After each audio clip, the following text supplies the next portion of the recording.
channel. I'm Toks, and on this channel, I give you strategies and tips for entrepreneurship, relationships, and personal development. Today, I want to talk to you about the difference between knowing what is good and what is right for you, and how something that looks like the opportunity of a lifetime could actually be a major distraction from your destiny and your purpose and what you're actually supposed to be doing. So the best way to start this off is to give you a story time of how this happened to me on multiple occasions, but I'll choose one. In 2019, I was about to quit my job. I was over it. I was really gonna go head first into this whole entrepreneurship space. I was gonna write my book, start my podcast, and do all the things that were keeping me distracted from really focusing on the work I was getting paid to do. So at the time, I was dating someone, and he, for whatever reason, he wanted me to quit. That's important to note, because he thought I wasn't being compensated or stretched enough, but at the same time, he wanted me to do what he wanted me to do. So when I was telling him, oh, I'm gonna quit, I'm over this, whatever, he was like, you should do project management. And I'm like, project management sounds cute, but not for me. It's not what I want to do. I'm not interested.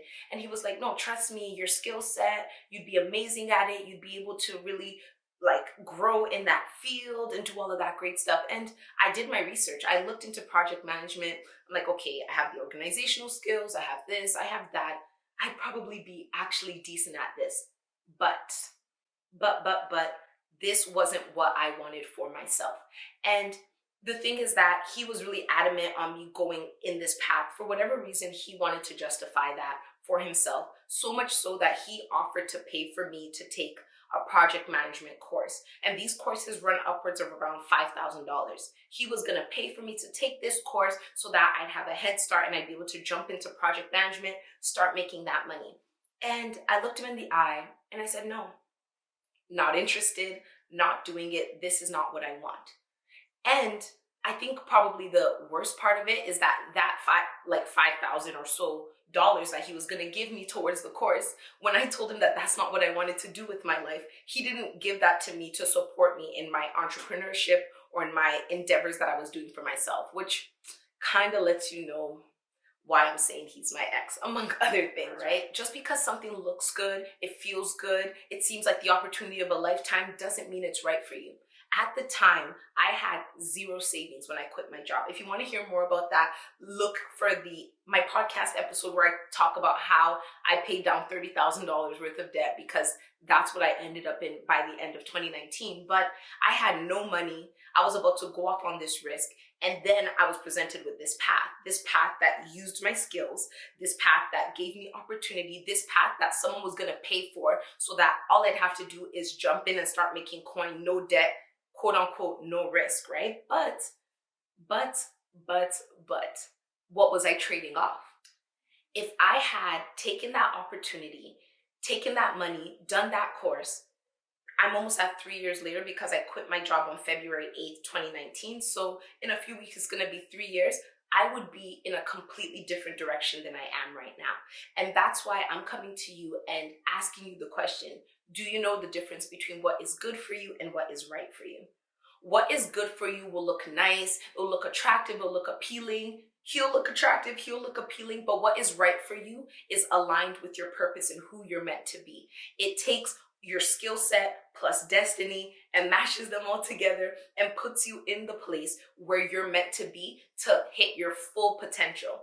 And the thing about this is that when people are looking at you, they don't necessarily know what's good for you versus what's right for you. So they look at your skills, your talents, all the things that make you good. And from that place, they give you what they prescribe to be the best thing for you. But what's right for you comes from the inside, and nobody can tell you that but you. You know that feeling you get when you walk into a situation and you're like, something about this is off.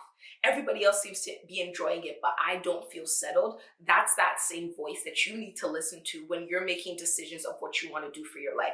Because nobody is going to see the vision for you the way you see the vision for yourself. It's just like me wearing glasses and then taking my glasses off, putting it on somebody else's face. Something that provides me with clarity, that allows me to see and have a better quality of life at the end of the day, can actually hinder that person's vision, because their eyes will be blurry. They won't be able to see. Why? Because it's not their prescription. And a lot of us are walking around putting on other people's prescriptions and living our life based on the vision that they have for us, and then wondering why we're stumbling, wondering why things are blurry, wondering why it's just not clicking. And it's because you need to start off by having your own personal conviction about whatever it is you're doing, and then from that place, you move in it. You can't let somebody sell you their dream because you don't have the money to pay for it. It's not yours. It doesn't belong to you. And the best way to tap into your purpose is to figure out what you want for yourself. So ask yourself the question, what's important to me? What feels right? What are the things that come easy to me that other people think are difficult? And from that place, you'll be able to feel and understand. If you close your eyes and say, would I want my life to look like in 5 years? And what's the thing I could see myself doing that, even though it might not be easy, will always be worthy of the energy and the effort and the push and the sleepless nights that I got to put into it. And for me, I took that risk. So I told him, with all due respect, that you could keep the money, because if that money is going to be given to me to follow a path that is completely opposite of my conviction, that money is going to be me trading off my destiny. And this has happened in many different ways. I was offered a full ride scholarship for a master's program, a 2-year master's program. It was probably going to be around $30,000, because that person said that the work I wanted to do, I would not get the opportunities unless I had a master's degree or higher education. And I was like, okay, a 2-year full ride scholarship sounds amazing. It sounds great. It sounds like what anybody would want, right? But in those 2 years, it would be full time. I wouldn't be able to do anything else except for focus and study. And when we left that conversation, I was like, I'm not even going to apply because it's not what I want. And in that same amount of time, I have been able to make the same amount of money and then some, and gain opportunities that she had told me I wouldn't be able to get if I didn't add like that education certificate to my roster. And the thing is that it's important to say that when these people give you their advice and they tell you these things that are good, they are coming from a place of love for the most part. Sometimes it is malicious, but a lot of times people will look at the path that they took and they convince themselves that that's the only path available to get to that destination. So this lady went to school, got her education, and through that was able to capitalize and make this money and have the impact in the industry that I was interested in. So when I came to her seeking advice and mentorship, she spoke to me from the lens of her experiences. So that's not wrong, but there's something to be said for taking somebody's experiences, taking your purpose and where you're driven towards, and then meeting somewhere in the middle, or actually more so towards what is important to you. Because at the end of the day, you're the one who lives your life, and you're walking in your body knowing what feels good and what doesn't. So people will offer you things and they'll seem great. They'll seem like the opportunity of a lifetime, and they could be the opportunity of a lifetime, but maybe not your lifetime.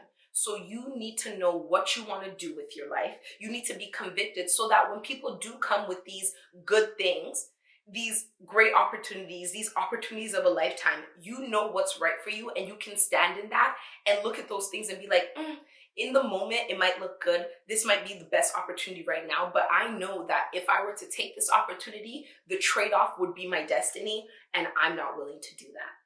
So this week, go off and find your conviction, find those things that set you on fire so that you can get to that place where you know that you're standing firm.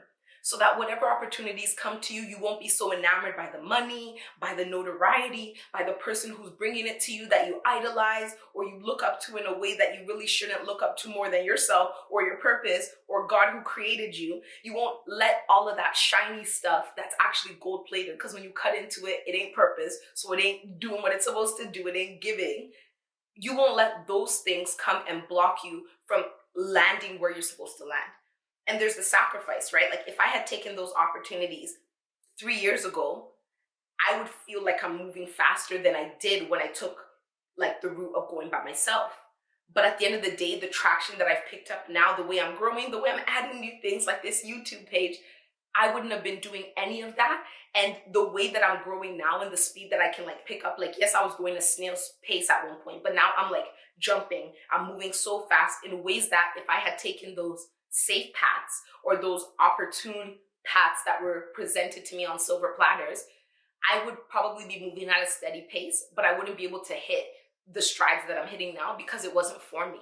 And whenever you take on something that is not for you, you run the risk of not being able to carry it because you're not equipped for the weight of that thing. So step into who you are unapologetically. Firmly plant yourself in what you believe to be true for yourself. And no matter who comes around, left, right, and center, when they tell you you're wrong, have that conviction to say, with all due disrespect, I'm not interested.